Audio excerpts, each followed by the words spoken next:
Assalamualaikum, saya Fitri Ramadhani dari kelas 94 ingin mempresentasikan sebuah bab 2 yaitu layanan informasi internet.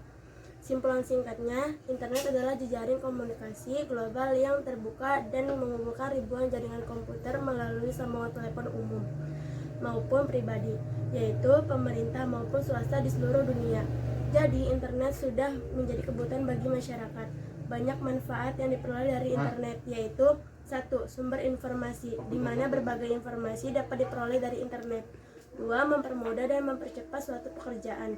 Misalnya, suatu data dari satu kantor ke kantor yang harus diserahkan pada kantor lain. Dan hal tersebut dapat memanfaatkan media surat elektronik yang berupa email, yang tentunya menggunakan internet. 3. Memperluas pergaulan. Internet juga mempunyai peranan yang sangat besar.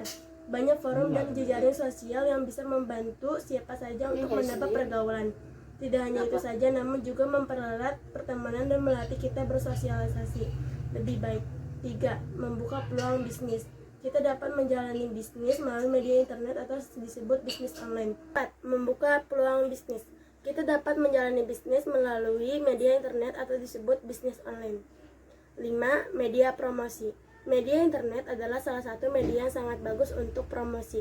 Hal ini berlaku bagi pembisnis online. 6. Mendapatkan kebutuhan. Seperti apabila kita malas keluar rumah, kita dapat mencari barang yang kita inginkan melalui internet. Tinggal pesan, bayar dengan cara disepakati, lalu tunggu di rumah. Adapun manfaat bagi pelajar dan dunia pendidikan, yaitu 1. Memperluas wawasan dan ilmu pengetahuan sebagai sumber tambahan pelajar yang belum dimengerti di sekolah. 3. Melatih siswa supaya mengetahui cara-cara penggunaan komputer. 4. Sebagai sarana komunikasi. Pengenalan email. Email atau elektronik email adalah sarana kirim-mengirim surat melalui jalur internet. Seperti 1. Mengirim dan menerima pesan email. 2. Mengirim dan menerima email. 4. Mengirim pesan ke kelompok orang. 5. Meneruskan pesan. Kelebihannya yaitu 1. Pengirimannya cepat. 2. Murah meriah karena tidak memerlukan perangko atau kertas. 3. Sangat aman dalam penggunaan. 4. Dapat disimpan secara aman dan tidak akan hilang. 5. Email juga dapat dikirim ke seluruh penjuru dunia dan hanya dalam hitungan detik atau menit. 6. Dapat mengirim file. Keunggulan email dibanding surat konvensional yaitu 1. Fast. Email yang dikirim akan langsung sampai ke tempat tujuan dimanapun berada. 2. Carbon copy. Fasilitas carbon copy berfungsi seperti tembusan. Dengan fasilitas ini, email dapat dikirim ke beberapa orang sekaligus. 3. Blink carbon copy. Fasilitas ini dapat mengirim email ke beberapa orang sekaligus, namun penerima tidak mengetahui kepada siapa saja email tersebut dikirim. Fasilitas ini hanya untuk menjaga kerahasiaan. 5. Attachment. Fasilitas ini hanya untuk mengirimkan file gambar, video, dan audio. 5. Auto reply dan auto forward. Email bisa disetting untuk membalas atau meneruskan email lain secara otomatis. Jenis-jenis email. 1. Web-based email adalah layanan email yang basis aksesnya dalam bentuk halaman web. Protokol yang digunakan yaitu HTTP. Akses email menggunakan browser di internet yaitu Opera, Mozilla Firefox, dan lain-lain. Kelebihannya yaitu 1. Lebih cepat dan handal. 2. Sangat mudah digunakan. Kekurangannya yaitu 1. Harus buka satu persatu pada email. 2. Pada saat mengakses email, koneksi tidak boleh terputus. Kapasitasnya yaitu besar media penyediaan terbatas tergantung penyediaan layanan email. 2. IMAP. IMAP atau Internet Message Access Protocol merupakan sebuah protokol yang dirancang agar user dapat mengakses email pada mailbox serta dapat berinteraksi dengan mail server.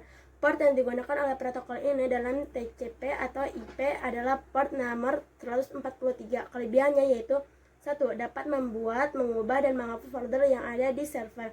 2. Email baru akan didownload dari server jika user ini ingin membacanya, sehingga email juga dapat diakses dari tempat lain. Kekurangannya yaitu 1. Server layanan email memerlukan kapasitas yang agak tinggi. 3. POP3. POP atau Post Office Protocol merupakan protokol yang digunakan untuk mengambil pesan komputer server.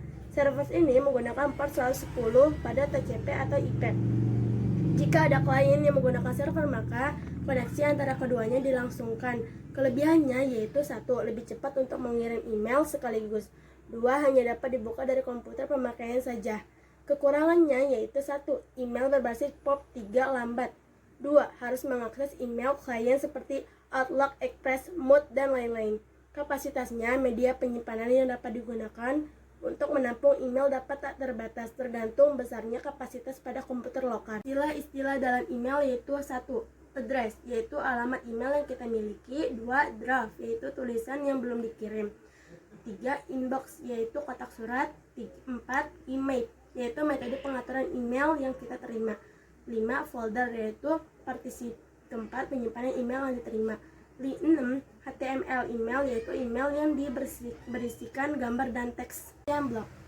Blog adalah kumpulan atau catatan pikiran, ide, foto, video, tautan, dan apa saja tentang pembuatannya. Fungsinya yaitu sangat beragam, dari sebuah catatan harian, media publikasi dalam sebuah kampanye politik, sampai program-program media dan perusahaan-perusahaan. Sekian dari saya, terima kasih. Wassalamualaikum warahmatullahi wabarakatuh.